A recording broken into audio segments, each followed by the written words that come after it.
Oh boy. Is my internet any better, Dan?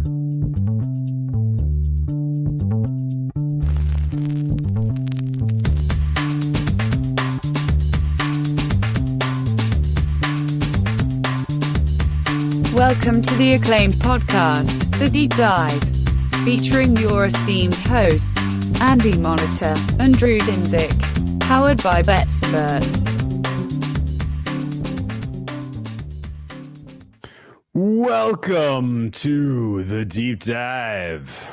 Well, that was Andy, hot. the regular season is almost over. We are winding down. 70 possibility of 70 minutes of football left, and I did do the checks on just because how many of these playoff scenarios do we have where you just read the normal part and then you ignore the part where it's like, well, if the Seahawks tie and this team ties and Green Bay ties and and the Dallas scores exactly 7 points, then they're in also. But like, I did look it up.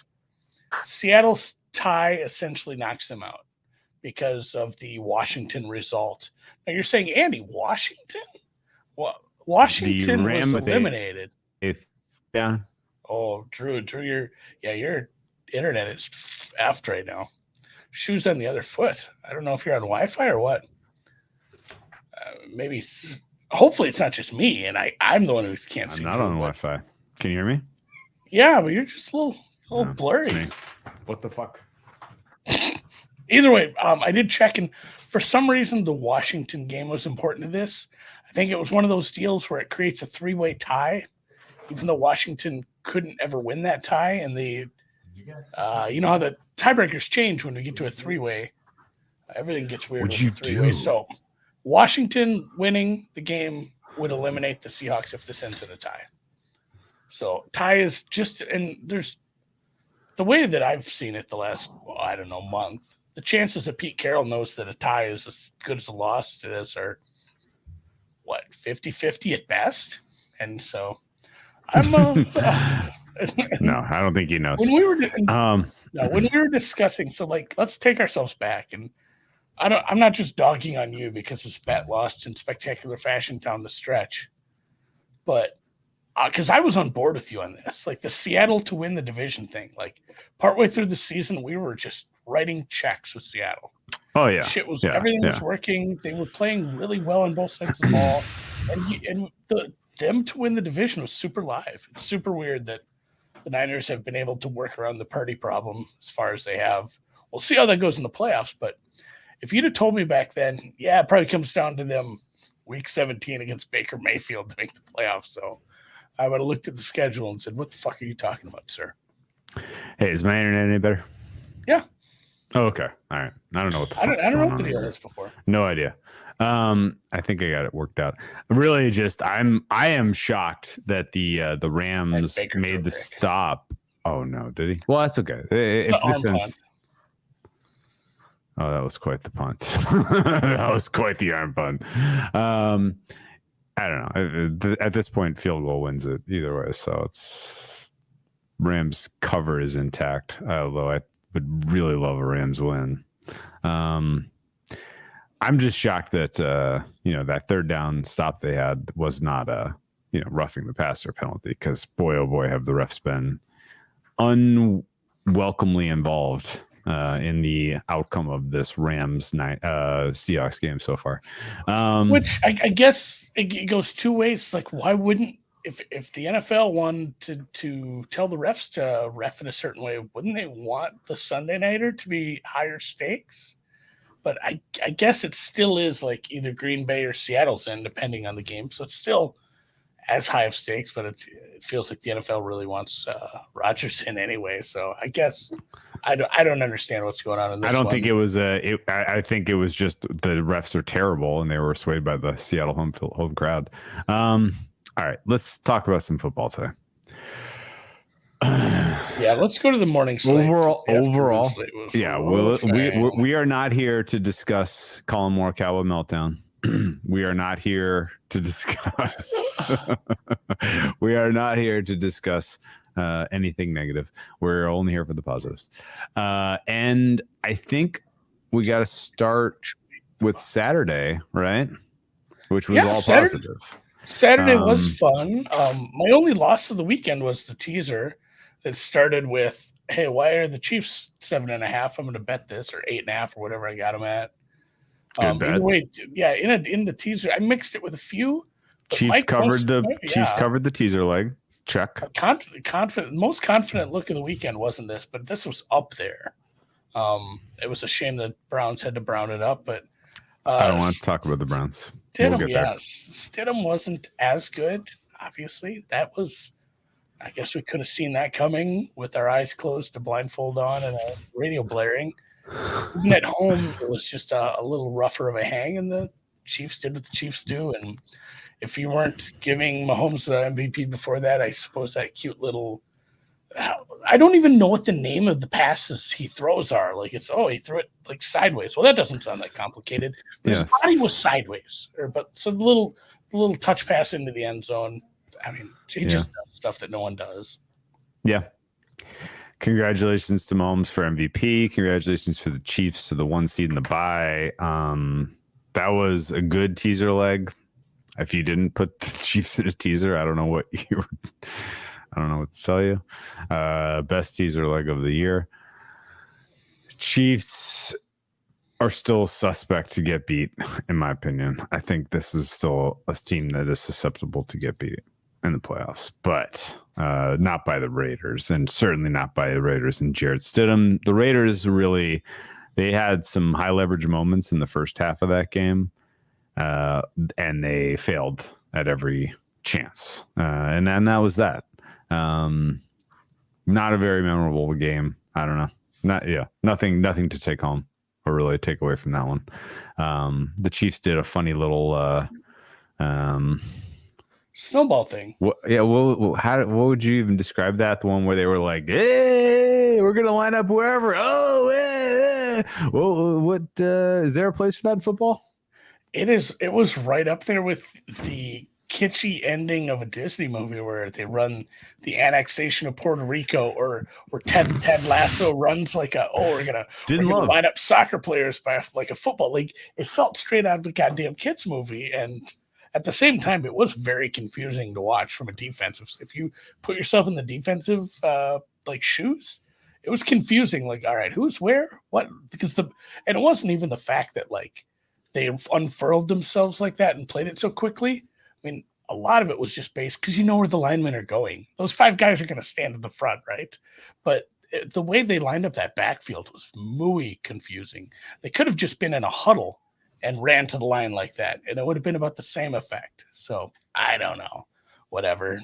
I like that Andy Reid lets his guys do whatever they want, which is fun. But other teams might not think so highly of doing that sort of shit.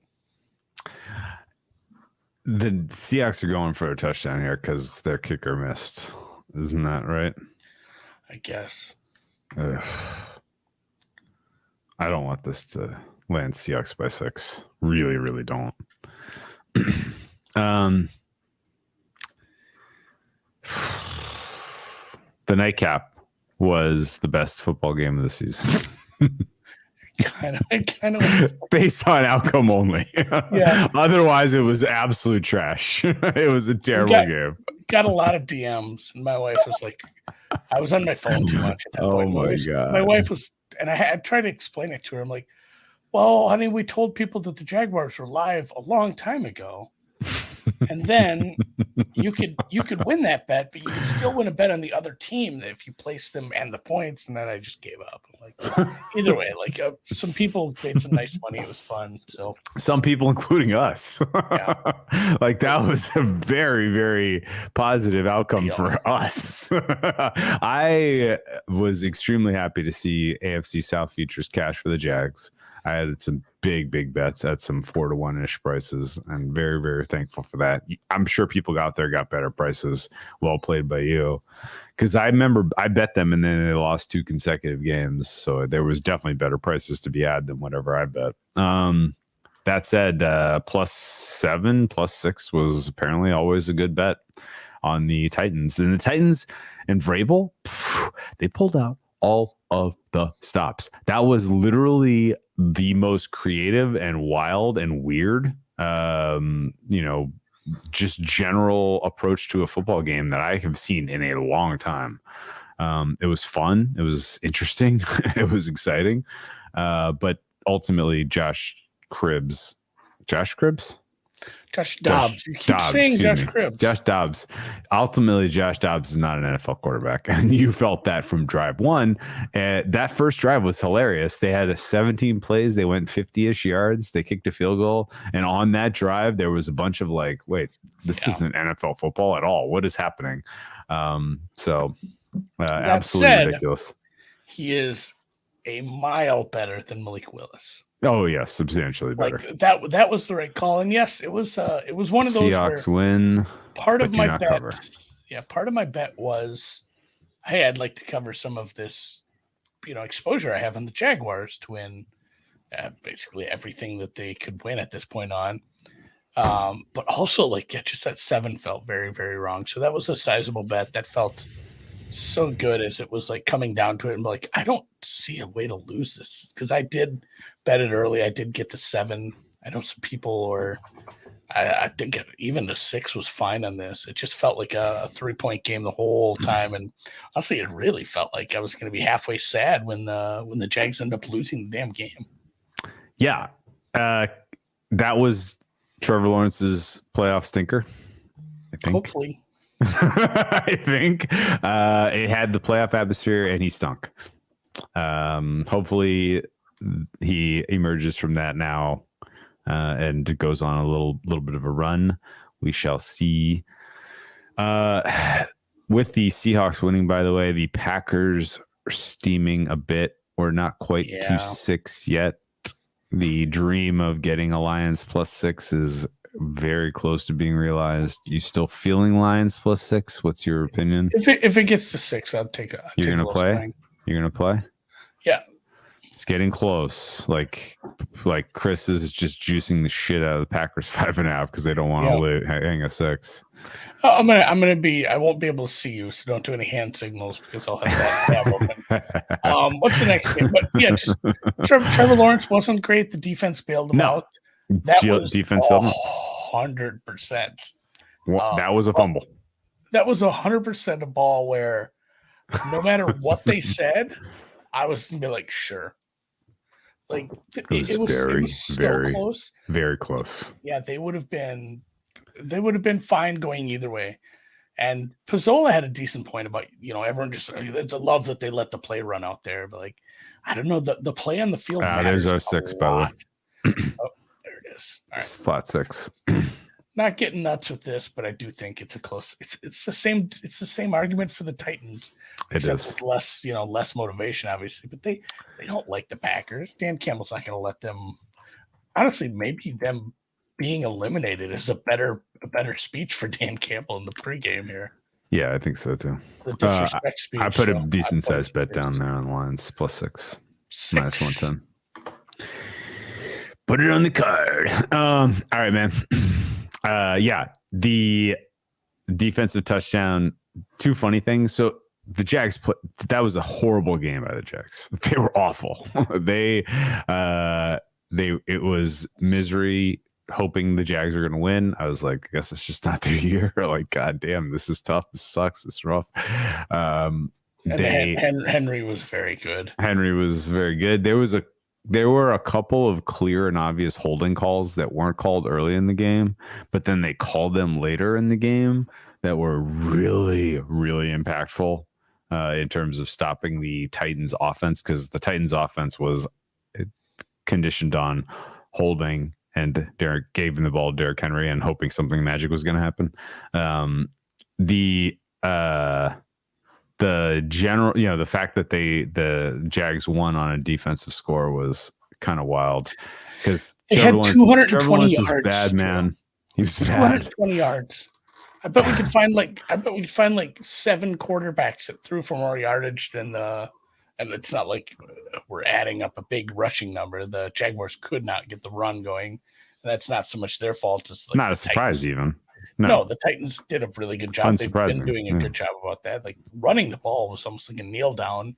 Felt silly to be doing that at all at certain points of the game, but they got it done in front of the home crowd. They are your AFC South champions at 9-8. The Jaguars finished, which is just looking at the things. So they're 9-8.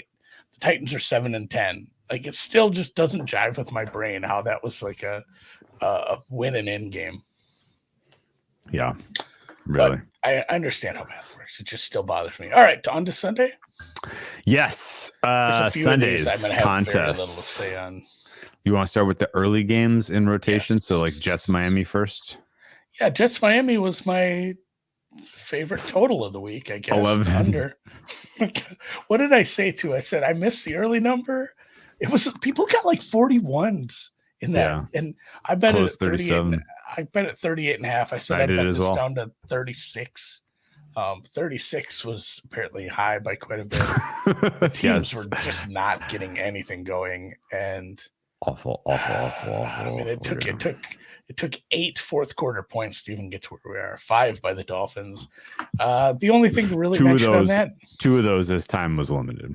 Yeah, I don't know that people are saying that Tua starts the playoff game with a lot of certainty. I don't know that. Like,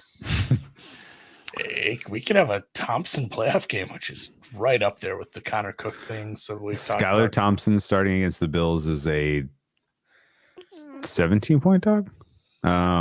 Something in that range. 14, 17. He's in that ballpark. I'd go on the other side of 14, yeah.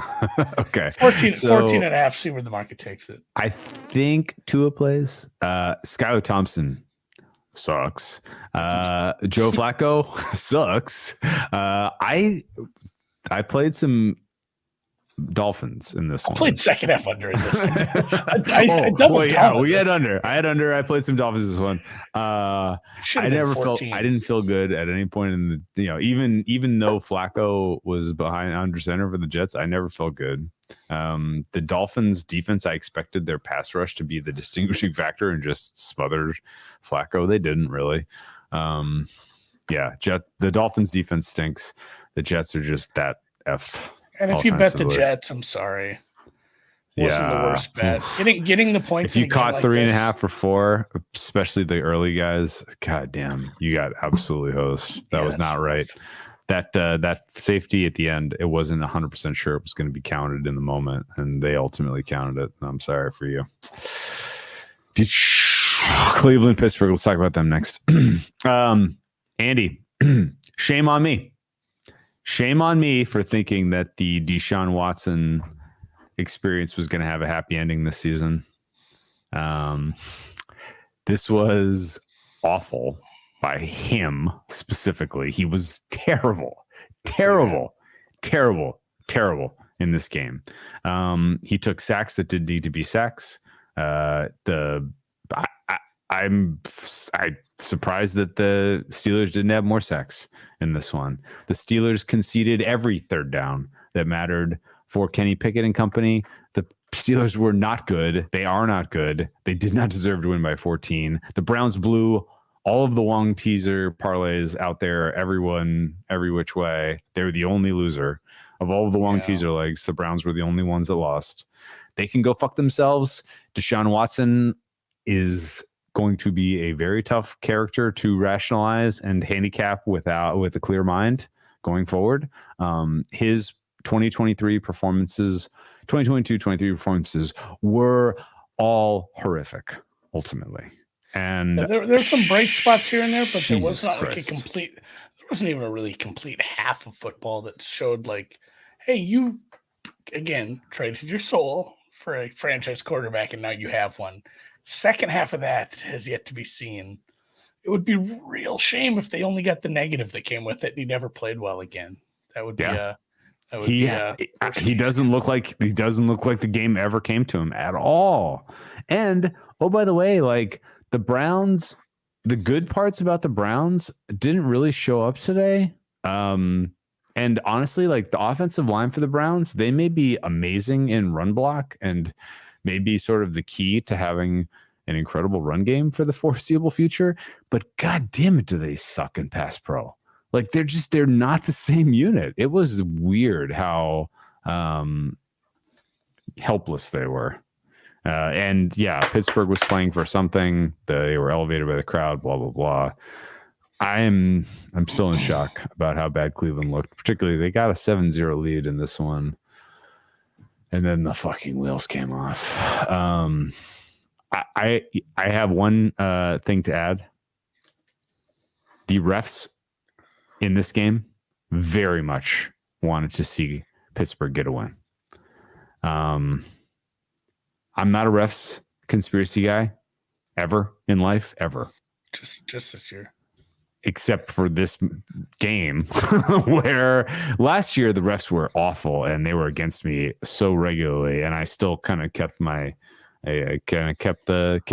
ship upright and didn't ever really overreact. This was egregious refereeing. There was a play that gave the Steelers the go-ahead touchdown and 2-point conversion in this one that I am still struggling with.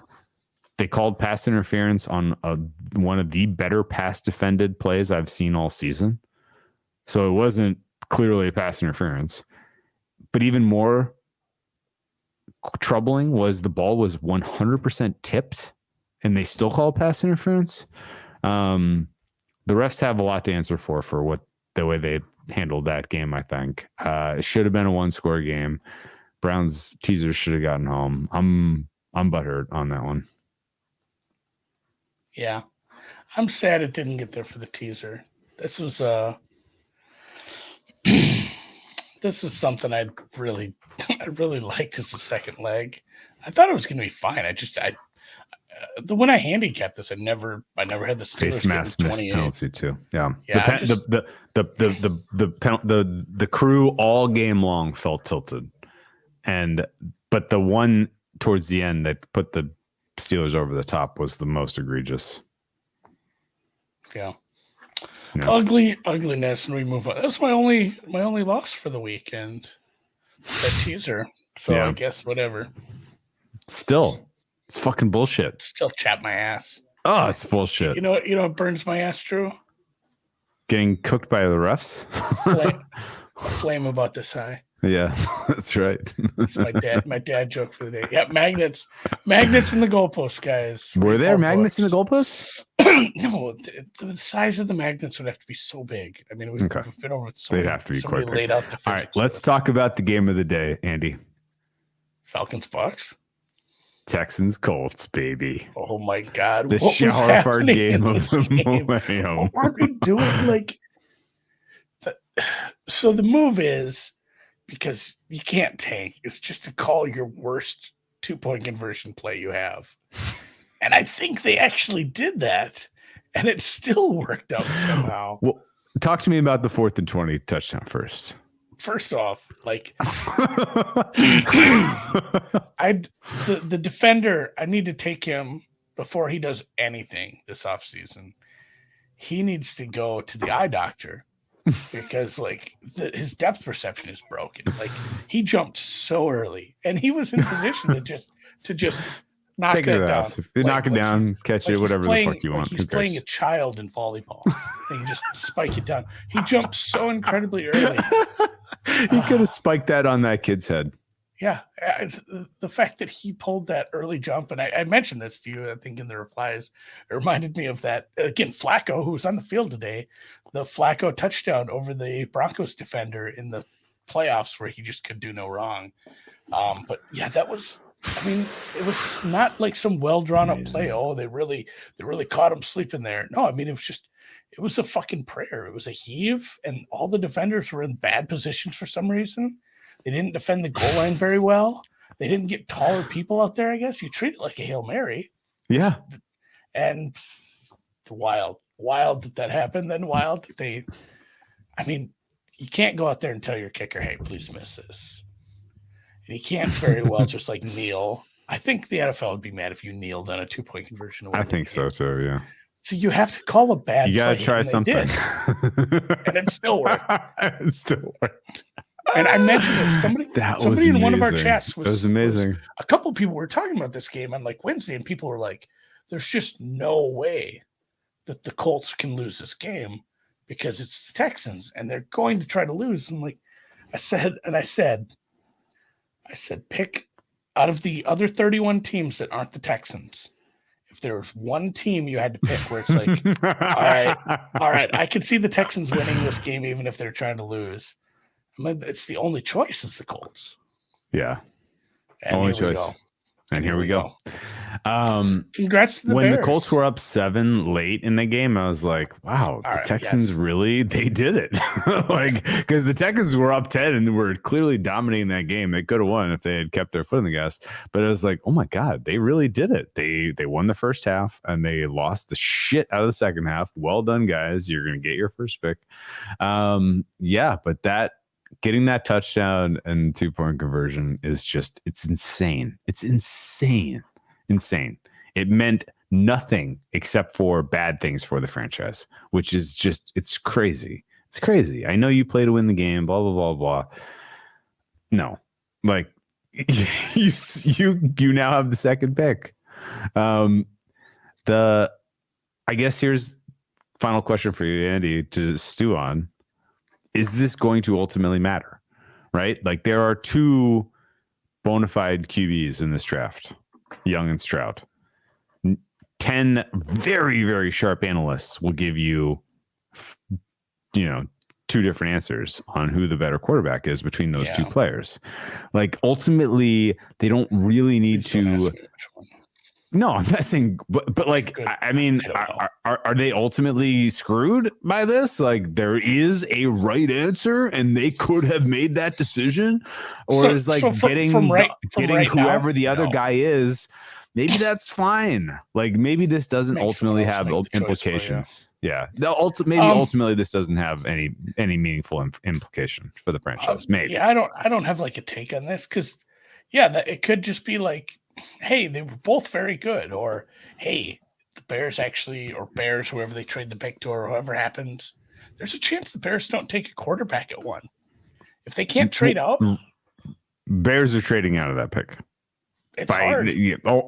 But with the Texans taking a quarterback, someone else who needs a quarterback is moving up to the 1, and the Bears are getting a haul. I think that's. I don't know. I think you could trade to the 3, and if your logic holds up, what you just made, you could trade to the 3.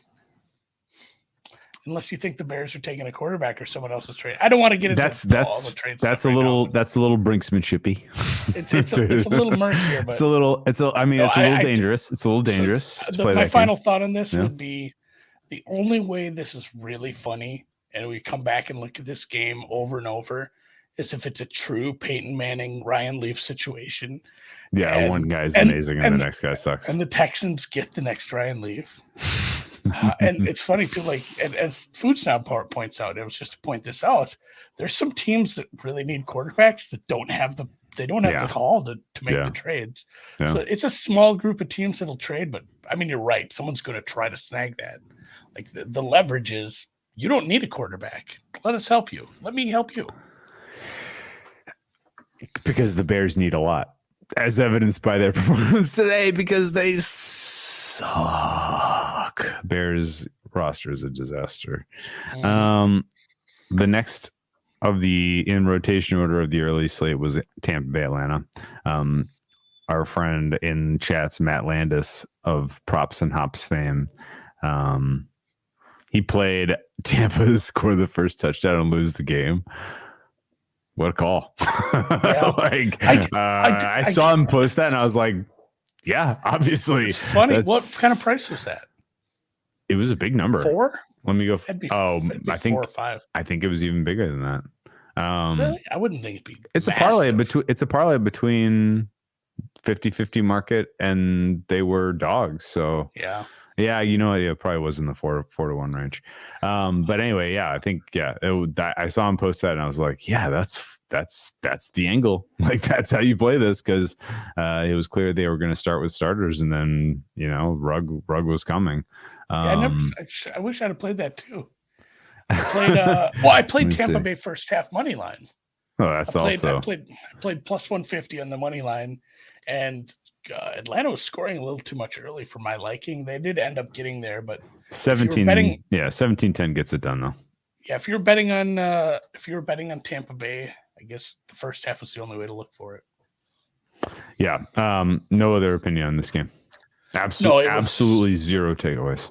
We saw starters coming out in the second quarter here. So London had a nice game. We'll see what the Falcons do at quarterback next year. I think you're probably bringing in somebody to compete with Ritter. I can't imagine that's plan A. I also cannot. We'll do some off-season. Oh, actually, he had 3-1 on Tampa to score first and lose. Either way, that was a fun way to play it. What? Moving down, Carolina, New Orleans happened. No idea what was going on in that game. It kept popping up on Red Zone, and I was like, please go away from this game. I bet this under, and it actually got steamed the other way. Money came in on the over in this one. I couldn't quite make sense of that. I know there were some injuries we had in Carolina's secondary, but I didn't see it. I'm happy I got home. That was another easy one. And it was another one too where it's like, oh shit, maybe I was wrong after New Orleans kind of scored a touchdown quick, and then I don't know that anyone scored for quite a while after that. It was I think it was 7-0 at half. Look at me watching soccer. It was quite bad. It was quite bad. That was a very, very bad game. Carolina kicks the field goal as time expires to win by 3. I mean, I think I saw New Orleans get steamed at one point this week, and I was like, wow, really? Okay. Under was always the play. Let's move on to New England Buffalo. Game of the day. Yeah. All the emotions, all the feels. Buffalo ran back 2 touchdowns. They won by 13. 12. Yeah. So that was the difference in the game. And actually, so many hilarious, wild, fucking crazy angles we could go about talking about this one. We'll start with thankful that Damar Hamlin is well. It seems at this point like a full recovery is in the cards, which is amazing considering how this week has gone. Lot of fortuitous things and just amazing medical care went into getting him to this point. And actually, you know what, Andy? Sorry. Let me take a step back. I have been thinking about this and haven't said it on this podcast for a while. There was an outpouring of support for Damar Hamlin this week from NFL fans. Everyone in the community, all you could do was reflect positively on his personal impact on the lives of many, and just in general, what he meant to the Bills as a teammate, and seeing this all play out so positively has been uplifting and emotional, right? If there is one takeaway that you have from this, it literally should be support the players when they're in labor negotiations. These guys are fucking putting their lives on the line. Well, and I mean, also go look at and yes, anything support can happen. Them. You could get hit in the head with a line drive and die in the field, I suppose. But I will say NFL is likely more dangerous. Yes, for catastrophic injuries than much like more NBA dangerous, or where there are guaranteed contracts. You know how many owners are going to die owning a football team? None. Not from owning the football team. They're going to die because they're old. They're super old. They're super old. But like I'm saying, like the idea of the fact that we went through the stages of grief and into this is unfair. The way that the NFL is handling the seating, it was like breakneck fast. Wait, a minute ago, weren't we all willing to bargain with like, if this guy lives, who cares what they do? Right. Like, I mean, there was honestly, like there was bargaining going on within 24 hours of people then complaining about the way the NFL handled the seating. And it was like, look, the NFL in general does not treat the players well. The negotiations, every time they come up, like they have like people galvanize and somehow support the owners, and they're like, these guys are rich and entitled and they should go out and play and put their lives on the like. I don't know. The main takeaways of all of this literally should be support the players, put pressure on the NFL, and like health and safety ultimately prevailed in this instance because the Bills trainer did some heroic fucking shit, and we should all be in awe of how cool and amazing health professionals are that they can save people. But yeah, the idea of the major takeaway of this being support the players has been lost, and I don't know. I don't get it. Yeah, I don't want to get any deeper into this because the quick like debate argument is the people that should be supporting the players are the owners, and they have nearly no reason to. Like that's the other side of the negotiating table. Those are the people that are fighting the players union when they look for stuff. So I don't know. It sounds nice, but it just doesn't feel like it's going to happen. You need a much stronger union, or to actually. I don't want to get too deep into the layers of like labor negotiations. Yeah. I hate unions in general. It's an antiquated system. Sure. There's better ways to go about this. With at the same time, arbiters. Though, like these guys. They all die early deaths. They are even if they are not injured on the field in front of your eyes, they are subject to lifelong health conditions that the rest of us are not. They're doing it for meaningful compensation. I get it, but it still does not change the fact that they're not well cared for after they leave the NFL. Most of these guys have super short careers. And I think it's just this should be sort of a wake up call for how players are treated in the moment, in their NFL careers, and then beyond their NFL careers. And if you had even a modicum of this much galvanizing support for the players, then things would be a little bit different outcome wise. So I don't know. I do what I can. I watch the game. I can't. That's the part. Like, I can't do anything about this. Yeah. I don't think a bunch of people getting mad are gonna change the owners. I mean, remember when everybody was gonna stop watching because Colin Kaepernick took a knee? Like, spoiler alert: those people didn't stop watching. Nothing's stopping this money train, guys. So, what's up next? I wish it was more equitable. That said. Buffalo covered the 7, so that was cool. Buffalo teaser legs got home. That was cool. Yeah. Buffalo running back 2 touchdowns was fucking cool. Buffalo defense is still suspect, though. I didn't care for their run defense, and didn't care for their defense. General was, what are we doing, guys? So in general, they're scaring me as far as playoff run goes. But again, like Chiefs look susceptible, Bills look susceptible, Bengals less susceptible. They were pretty damn good today. It's funny. They were pretty damn good today. They are the next on the card. They cover going away. Oh wait, no, they don't cover. That closed 11.5. Yeah. Did you see that? I closed 11.5. It got steamed when they announced Huntley wasn't good to go. I thought that was known on. I know, but I pulled up Chris and I watched it go from 10. I just watched it flash all the way up to 11.5. So they covered the early number. Good for them. They did look good, but in a game where they just kind of had it in hand the whole time. Mm-hmm. I don't think they showed much, and I mean, it wasn't their sharpest outing. No, but yet I think they can play better. And the fact that was kind of a half-assed attempt at a football game sometimes, I think they were fine. It's funny too. Like they won't win a playoff game now. So we sat and we bet against this team over and over in the playoffs last year. Who? The Bengals. Like down the stretch. I only bet against them down the stretch and into the playoffs.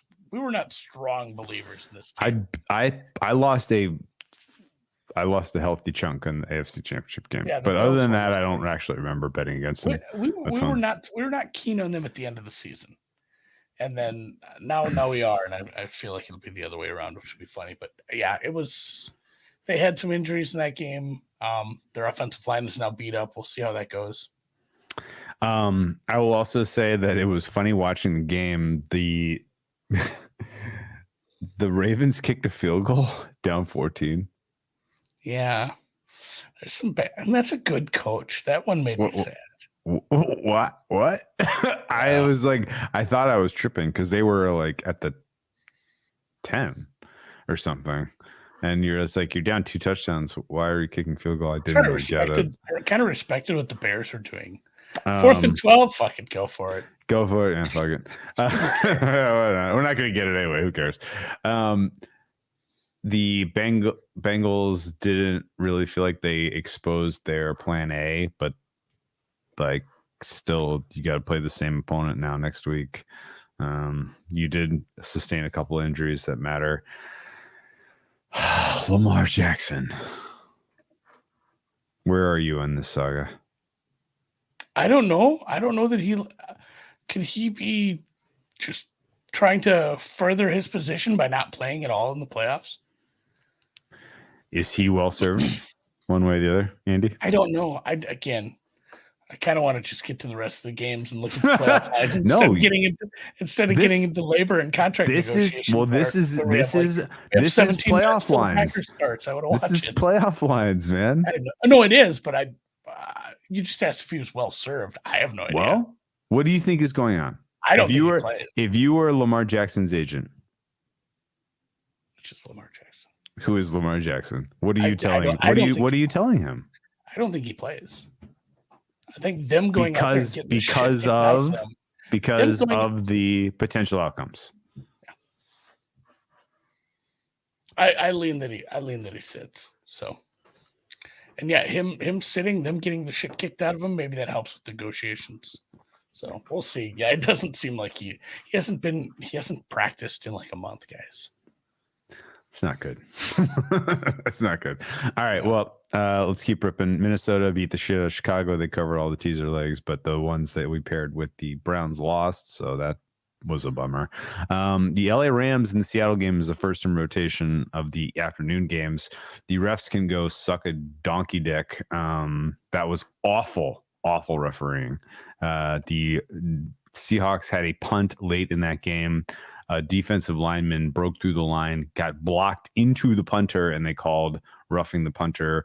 That gave the Seahawks the fresh set of downs that they then moved down the field, kicked the game tying field goal that sent it to overtime. There was another aggressively poor decision to penalize Jalen Ramsey on a roughing or an unnecessary roughness penalty when Geno Smith ran into him out of bounds in the final drive that put the Seahawks in territory to kick the game-winning field goal before they went to overtime. Ultimately, they missed. Ball don't lie. And then at the end of the day, Seahawks get the game-winning field goal after picking off Baker Mayfield. The Rams were unimpressive for the fourth quarter and the overtime period, so can't entirely blame them for losing. Two teams were 1 for 7 in the red zone. If you had this under and you were excited about that, I mean, and then that was a big part of the Rams had some possessions where they probably could have pulled away and actually won this game, but they're a 5-12 team for a reason. They're starting Baker Mayfield. They don't have their best offensive player, their best defensive player, parts of their line. It sounds, I mean, people we've talked to, as Dan's asking about McVay, people we've talked to said he was offered deals with TV. Kind of sounds like now the rumors being floated, he's just taking a gap year where you go hiking in Europe or whatever. I don't know. He just got married. Maybe he just wants to not work 90 hours a week for a full year and knowing full well he can just go take one of the 8 openings when it comes around. Like, if there's 8 coaching openings and Sean McVay has a presser or leaks it through his agent, like, yeah, I'm looking to get back in the league, he has 8 interviews.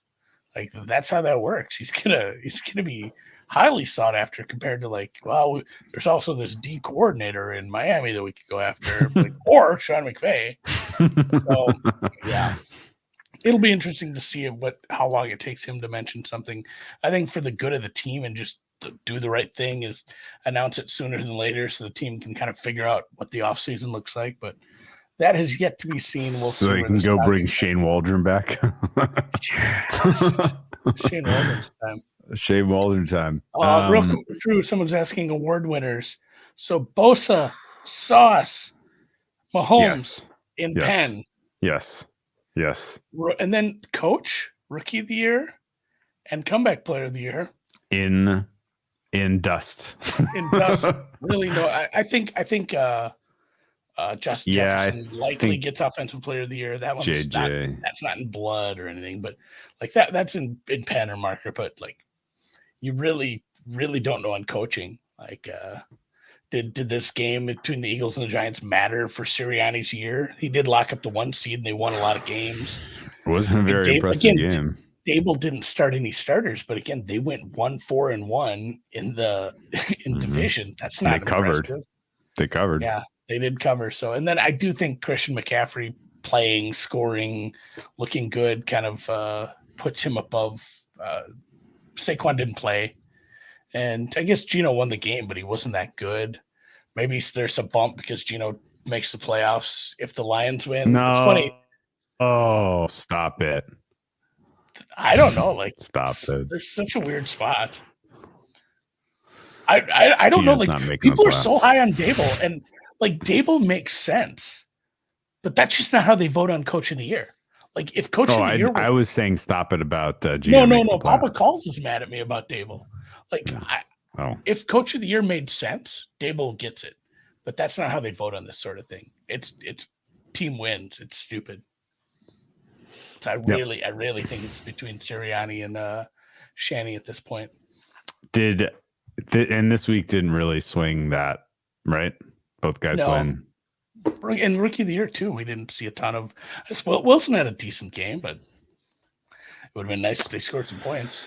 Do you know if the NFL or if Pro Football Reference is updated? I don't think it is. No, it's a little early. Okay, so we can't even really. Yeah, I can't comment on any of this. I need 24 hours. Yeah, we'll do that in another show. It's like, here's who actually should win awards if it were based on what we think it actually should be based on. I think Mahomes still wins MVP if that's the case. But what's left for the slate that we haven't talked about? Philadelphia wins, doesn't cover. San Francisco wins and does cover. Denver won, but did not cover. That got steamed all the way to 6.5. And the great Chase Daniels backdoored everyone who laid a big old price with Denver in that game. Weird one. I cannot believe that was a almost 60-point game. 59 points scored. And again, I hate to keep returning to the saga of our guy number 3. I haven't done the heart thing yet. I gotta do the heart thing, so it's on camera. Yeah, I like the heart thing, but in a week where we saw a massive injury that shockwaves through the league, what are we doing keeping star players in a meaningless game?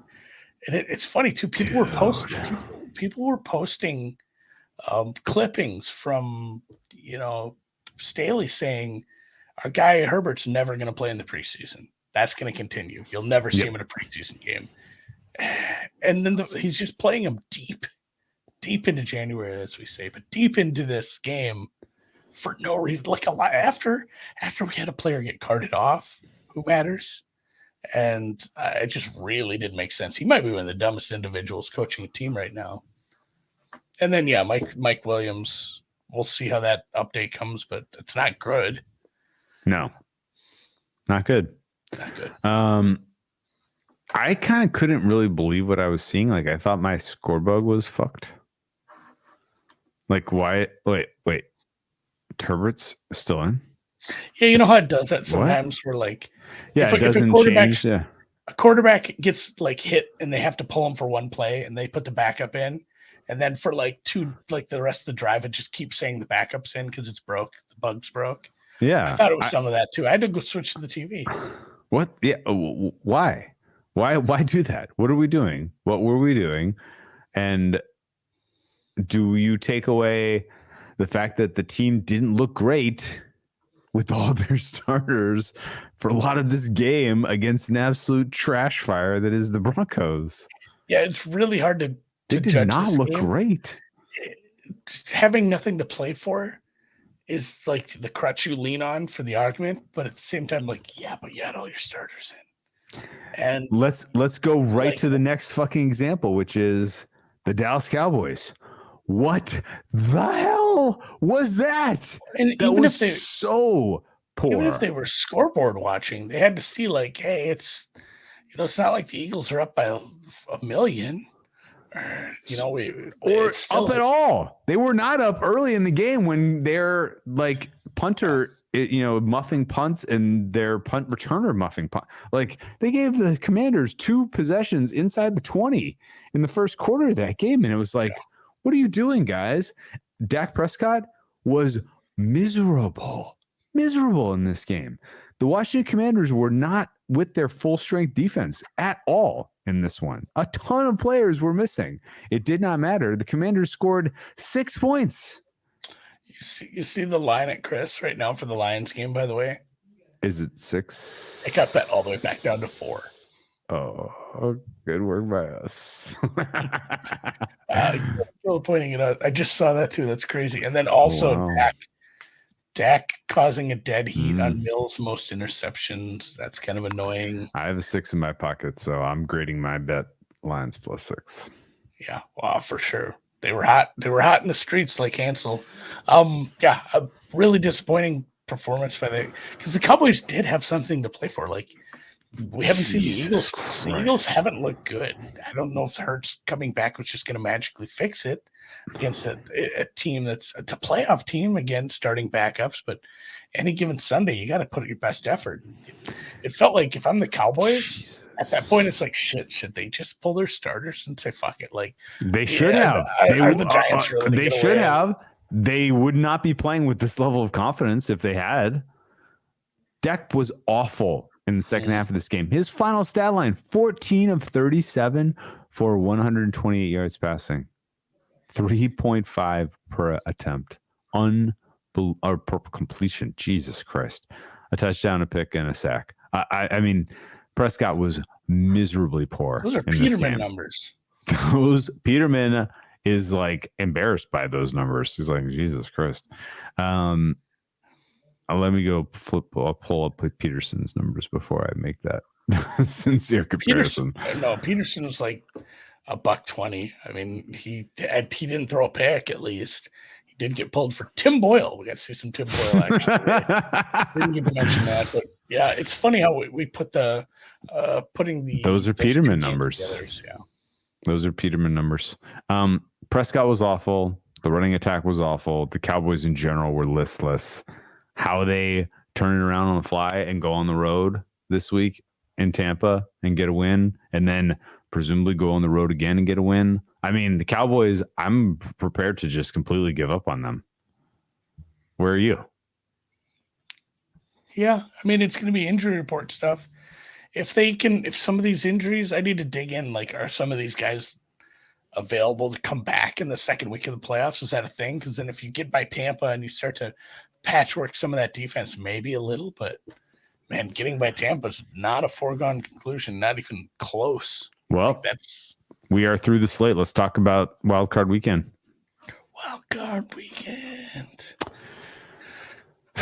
And really, I mean, a lot of people were predicting that Dallas line to be Dallas -4. I was one of them. I thought it was going to be too. I don't blame them. At BetOnline right now, it is Dallas -2.5. We move it across 3 because of how pathetic the Cowboys looked. Yeah, I think And I think while they were playing starters, Tampa's defense kind of is a bad matchup for Dallas. Like if everyone's healthy on the front seven. Oh yeah, did we talk about that ever? I think we did bring this up at some points. So like as Tampa gets healthier across their defensive front, and Dallas is still probably going to just try to hammer. And Zeke has his moments, but I feel like Zeke's going to have a pretty bad game, guys.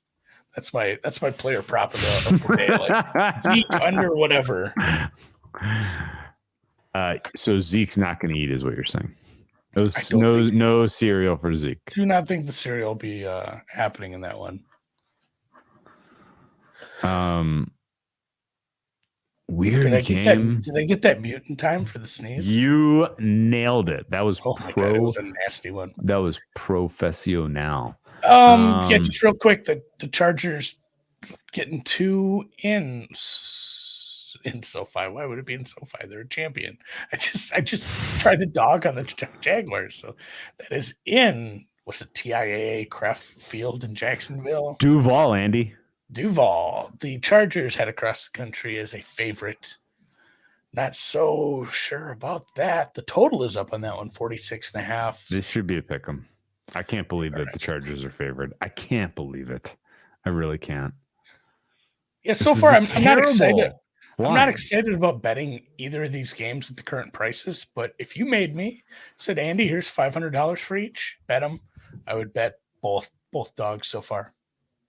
And I would much prefer just Jaguars money line rather than Jaguars and Buccaneers money line.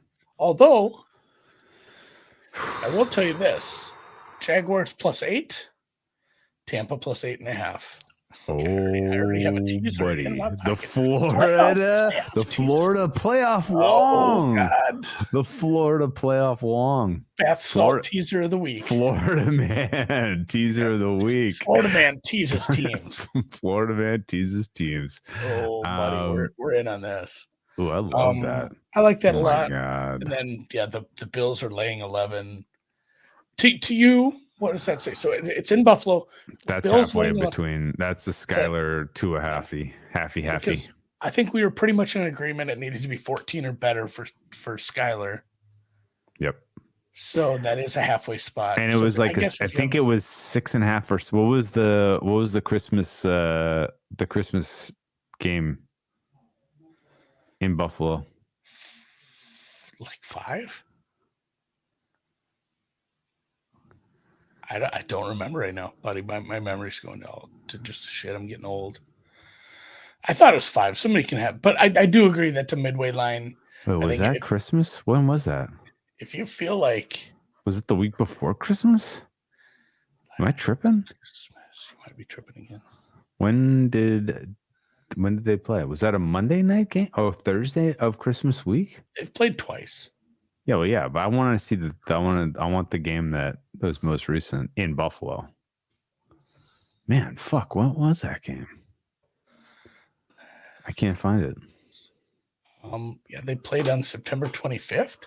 And what was the other day? I feel like what was the other game? I don't know. I can't find it right now. Oh yeah, they played week 15, the December 16th. December 16th. Okay, thank you. It was a 7. It was a 7. 16th. The 16th they played? Close 7:45. Close 7. Okay. Saturday, so December 17th. That's the tour number. That's the tour number. 14 would be the Skyler number. Here's the other part. Tyreek looked like he was legitimately beat up today. And if you have this Buffalo defense is kind of gettable, but if you can't even give your backup quarterback 100% Tyreek, it could be a goddamn long day for South Beachers. So, ish.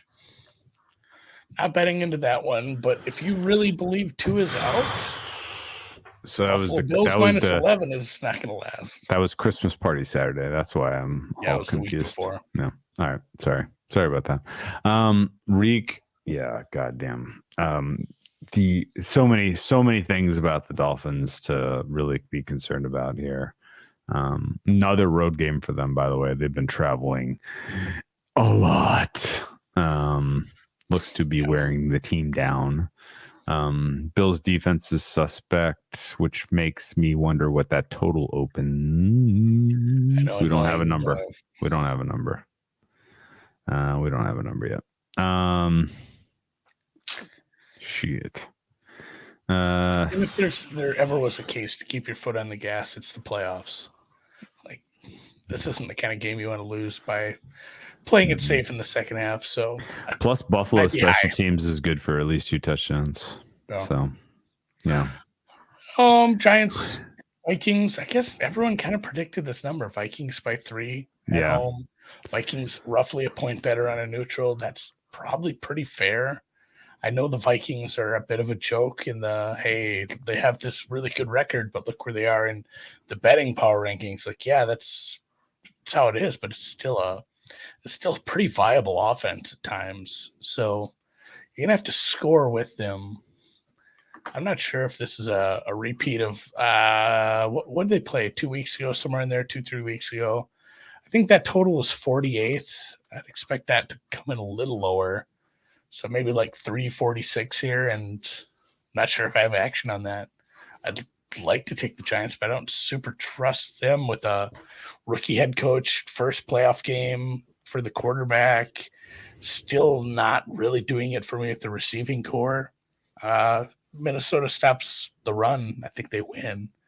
And this is one too where I believe, and even if it's Green Bay or Seattle, it doesn't matter to me. I think these two teams could only beat each other. Not to say like anything could happen. These teams could beat anybody, but like on average, these are like the two opponents that out of everybody Minnesota could play, this is their best chance for a win. This is to play the Giants.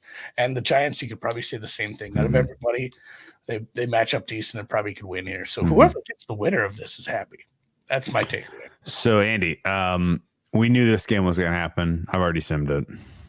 None of the injuries impact. Nobody was hurt today. We knew who was going to play and be available. And there's offensive line injuries for the Vikings. And that's kind of the only major unit that's impacted. I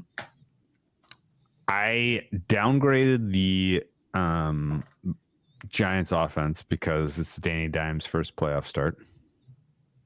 You have to. I simmed it a lot, and the modal outcome of the Vikings winning by 3 is among the most strong projected outcomes I've had all season long. Minnesota by exactly 3. Yeah. Like, I'll bet that. Like I kind of thought I made a mistake. Also, it's down to 2.5. Where? Bet Online has some openers. Minnesota. Okay, that was where I was going, which is that like if it went either way, that was going to decide for me, right? If this went to 2.5, I was going to bet the Vikings. If it went to 3.5, I was going to bet the Giants. Where Bet Online? Yeah, I'm not getting that. To be fair, I'm on low vig. I think you should go to Bet Online. Let me switch to the classic website. Go to classic mode. Classic mode will have it. What the fuck? 2.5 is a bet. Vikings minus 2.5 is a bet. We got a wager. Oh, it's flat. It's a flat 2.5. Oh my god. See, this is irresponsible bookmaking. What are they going to take? 3. Oh, they're taking a big old bet. Good work, Bet Online. Wow, what an opener. Good job, guys. They're always open early. They're like 7-11 guys. So, and then it's a big one. We have one game that we haven't.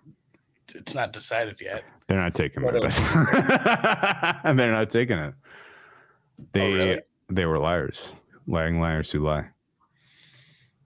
Bengals minus 5.5 in Bingletown. I feel like that's probably man. Is that a midway one too? Sorry, hang on, man. I'm trying to get a bet down here. They're fucking around with me. Okay. All right. I'll talk with the Bengals. Sorry. That's fine. They're moving 5 cents every time I hit submit here. So, okay, fine. I won't bet there. Let's just wait and sit and see if we can get a widely available 2.5 on the Vikings this week. I think you'll have some stuff.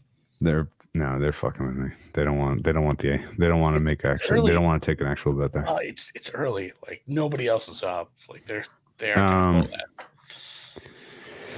that. All right. Okay. Sorry. The other, which game were you talking about? Did you move on to? The Bengals, because the other one we don't know yet. 5.5. Wait for the Green Bay game.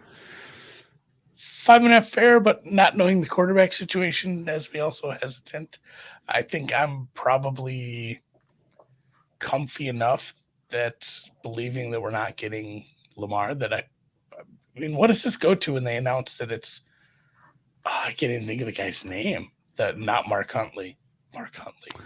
Tyler Huntley. Yes. Anthony Brown. If it's Anthony Brown. It's Anthony Brown time. So I mean, what did it close today? And I know Mark Andrews sad. 13? 11.5. 12? 11.5. It was a big old number. Yeah. So yeah. I don't know that we're super confident in seeing him, and I did take some 5.5. Yeah, and I think actually today, if you wanted to make one true takeaway from that game, it is that the mismatches that exist in favor of the Ravens, favor of the Bengals against the Ravens defense still exist. So Bengals are pass. Even with Lamar, I don't think they're competing in that game. I'm making a bet on Lamar's agent holding him out. 5.5 will not be available at game time. Look, as a Lamar stan, I would hold him out. I think you can only negatively impact your value. And honestly, like it seems like the ship has sailed to mend fences in Baltimore. Like he's ready to move on. At which point, the only way you are improving your situation is if you are expecting to get the bag from Baltimore. If you go and win a game like this, then they're that much more inclined to give it to you. But I think that ship has sailed. I think he's moving on. He may get franchised. They may trade him, but I don't think he's long-term Raven at this point. And just real quick, I didn't pull up the game yet. 46-yard pass interference penalty assisting the Packers. Somebody have an opinion on that? I didn't see it. It was marginal, but it wasn't. Marginal. It wasn't like it wasn't. It wasn't especially bad. It wasn't especially terrible. Aaron Rodgers looks bad though. He's doing some stupid shit out there. They're gonna kick a field goal there. Packers by 3. Andy, you know what we call this in the biz? Stop the count. Packers by 3. Stop the count. Just if we get 2 games that land like this during the same week, I wouldn't even be mad about Morikawa anymore. And I'm still mad about Morikawa. Which you should be. That was I never hedged golf either, but what are you gonna do? Heinous. So catch you back here at half, huh? All right, man. We'll figure out something. to gamble. Rodgers is not playing great, and the Packers are succeeding in spite of him. Real quick, what are you gonna do tomorrow night? No Monday Night Football. Bet NBA, I guess. Watch NBA, I guess. Yeah. Yeah, well, NBA. Oh, Andy, it's we're rounding into Aussie Open season. So. Oh yeah, it's time to play tennis. Yeah, it's time to play tennis. So yeah, I'll be watching tennis and I'll be banking sleep so that I can survive the Aussie Open. That is not a thing. I know, and I've been. Oh yeah, the national championship of college football. I've been trying to keep this. I played that pretty straight. I did not pick that up. You had no idea. I thought no idea. I had no idea. Yes, college football national championship is tomorrow. Well, it was today. They're going to play the other one tomorrow, but South Dakota State did take home the title today. Congratulations, Jackrabbits. And in the best way possible. You want to beat North Dakota State to take that. So good job. And then, yes, they'll play the other one tomorrow between the Frogs and the Dogs. We'll see you then.